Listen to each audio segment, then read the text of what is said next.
thank you sa mga nag-carpool, Mr. Bird. So let's pray for the food para makakain na tayo tapos makapag-birdo na. Sige. So let's bow down our heads and pray. Father, thank you God for today. Thank you for all the blessings that you have given to us, Lord God. We pray for the food, Lord God. We just give nourishment to our body, Lord God. And we trust you everything, Lord God, that will happen to do. In Jesus' name we pray. Dito. Ayun yung kanin, no? Pagkatasa ko yung ano ba ito? Balot? Hindi po. Ito na maalat. Siguro kalahati lang sa swede na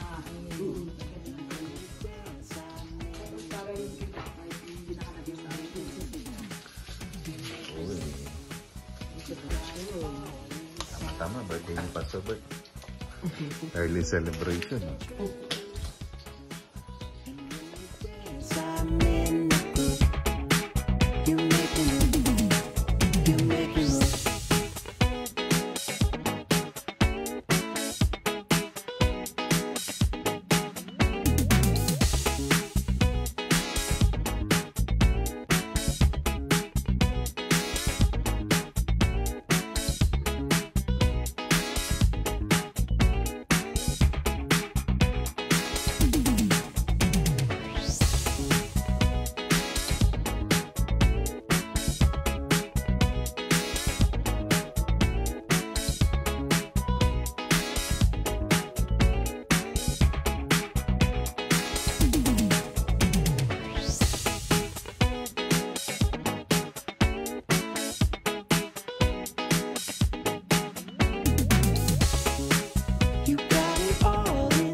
So today, I just want you to praise the Lord. Don't mind the person next to you. You just praise the Lord.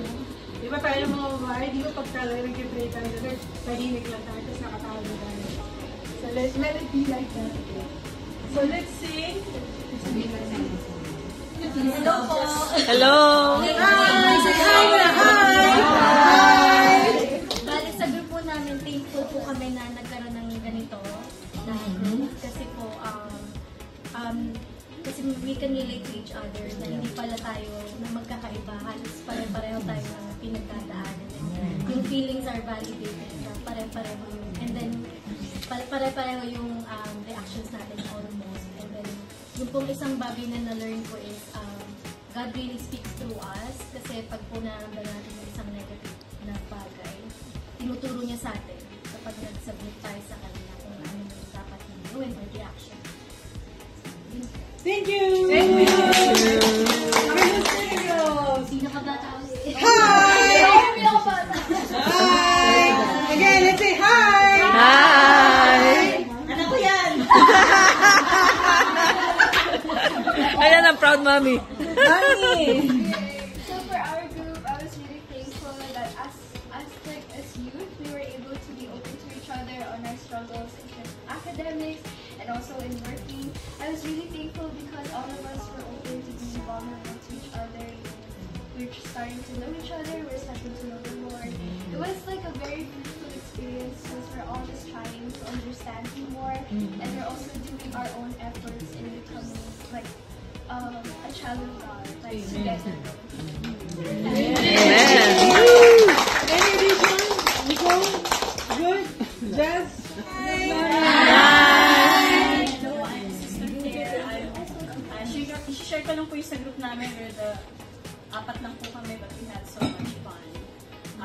We realized that all of us needed to be connected and all of us needed to grow in the Lord. You know? So and it's nice that the Lord has given wisdom to our leaders na magkaroon ng musila.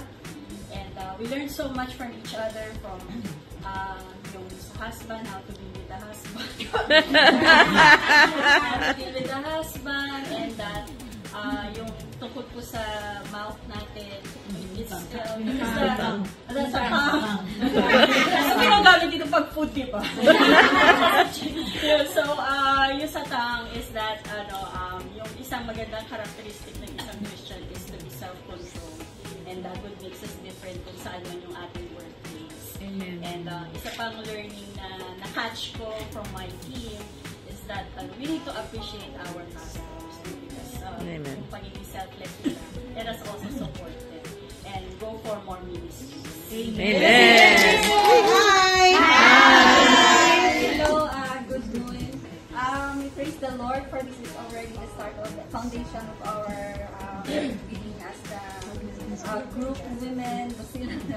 So, yung na-learn po namin is how to forgive, because forgiveness is very important. It makes us to know our pride, and also it's an obedience sa Panginoon. And also we learn to how to control our mouth instead of we can say that will make hurt to other people. It's better na manahimik na lang. And also, applicable lahat po sa amin, sa mga husband namin. Almira, si tapos na tayo. Sige na. Sige. Practice. Sige. Nakakausap ko sa kanya na ganito. Well, yung paano nga ba? Learning.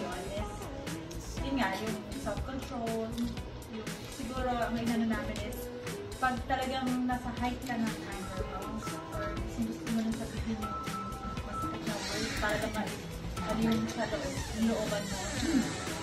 It's better na mag-pray ka muna para kasi definitely pag nag-pray ka, maano yan eh, kahit pa paano kung marirealize mo, baka mamaya mas magkakos ng damage yung sasabihin mo.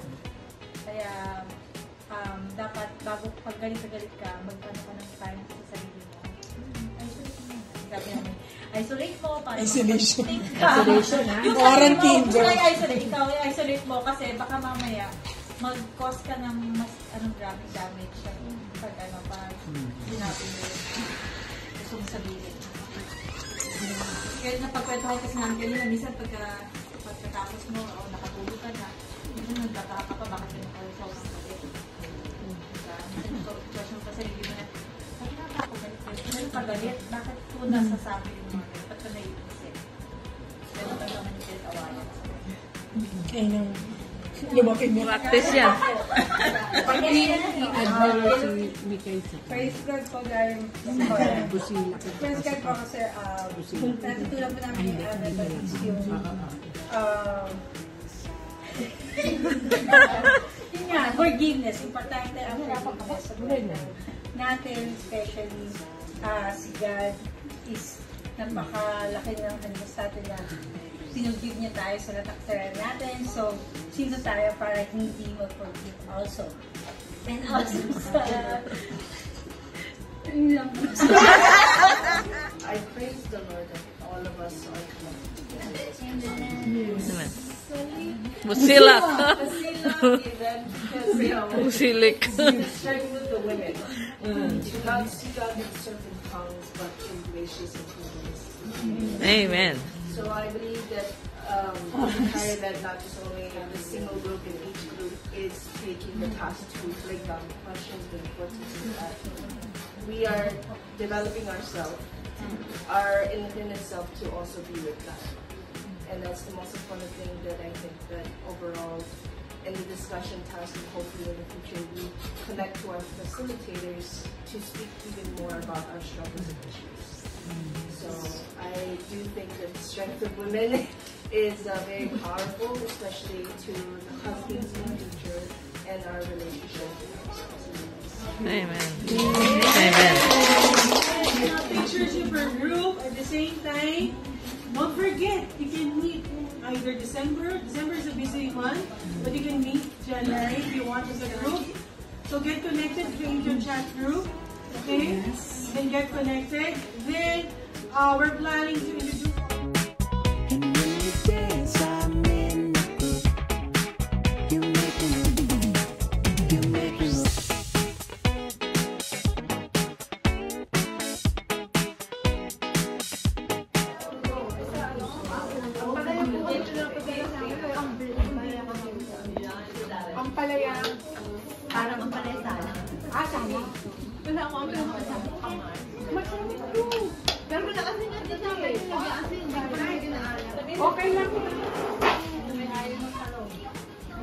Po kayo dito, Chadi.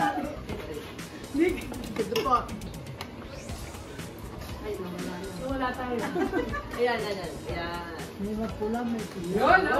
Dito, Chadi. Ito po kayo. Hindi, meron ko silang print. Mamaya. Huwag naman sila, Angel, at saka sila Lian.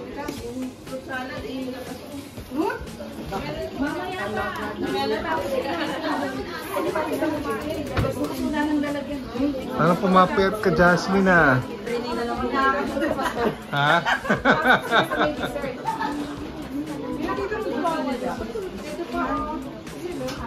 Ayun na po.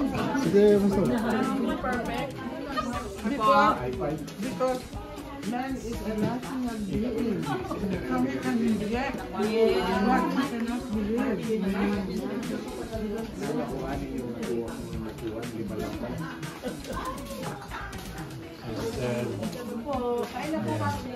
Bago po umuwi, sige, kailangan uminom muna po kayo nito bago.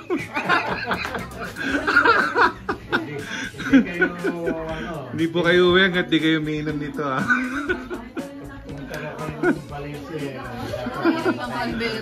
Ang dami, eh.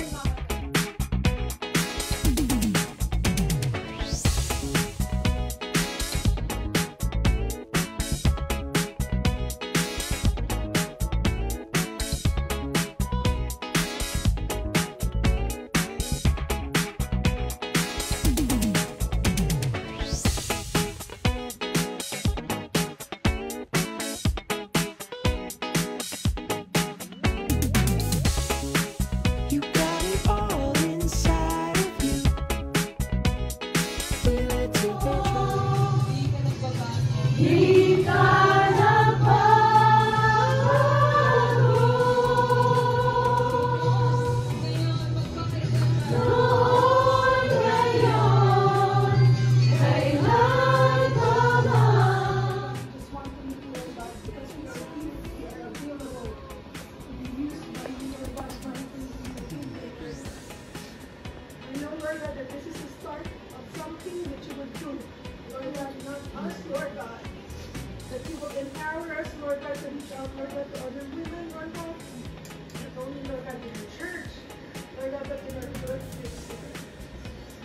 Father, I pray that you would just pour out your anointing, Lord God, in this place, Lord God.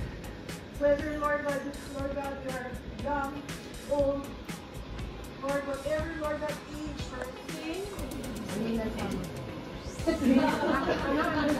Ano tayo, natin banda natin. Inala natin dito. So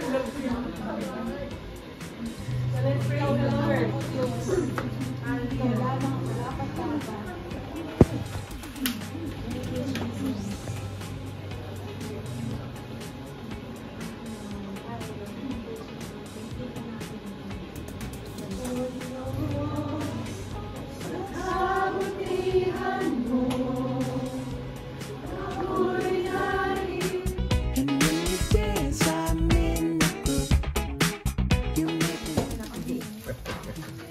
Ano ba ito? Balot? Ay, hindi. Hindi po, itlog Itlog na na maalan. Itlog na maalan. Siguro yung kalahati ng sister na para yung hindi nakalagay sa akin. Uy. Tama-tama, birthday ni Pastor Bert. Early celebration, no?